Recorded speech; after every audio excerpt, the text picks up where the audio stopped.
Everybody. I am here in Washington, D.C. today, and the Supreme Court just issued a pretty significant ruling regarding concealed carry, this New York case.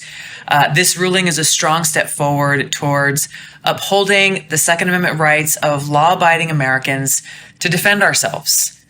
This one hit close to home because about 10 years ago, there was a credible threat against my life by a guy who knew where I lived, who knew where I worked, who knew where to find me, how to find me, and he wanted to kill me. He made threats to kill me by cutting off my head.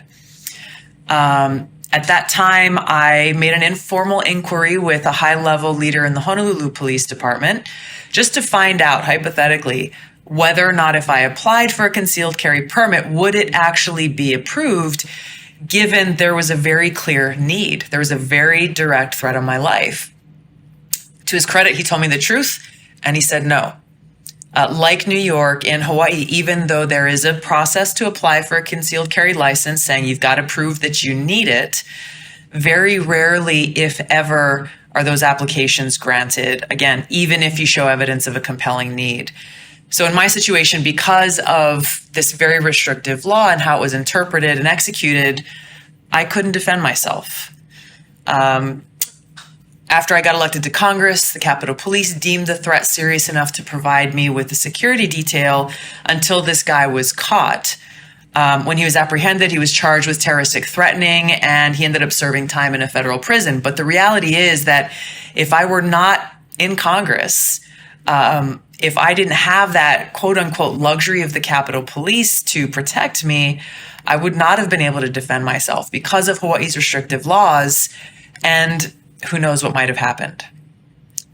These kinds of restrictive laws are put in place by politicians who don't like or don't respect the Second Amendment. And so the way they work around it is to enact highly restrictive gun laws that basically on a practical level end up taking away our rights altogether.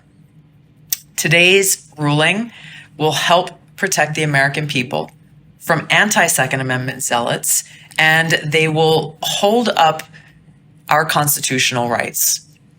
I encourage you to go and read the opinion piece that was put out by the court. Clarence Thomas penned it for the majority opinion because it really gets to the core issue of this ruling and really what this is all about.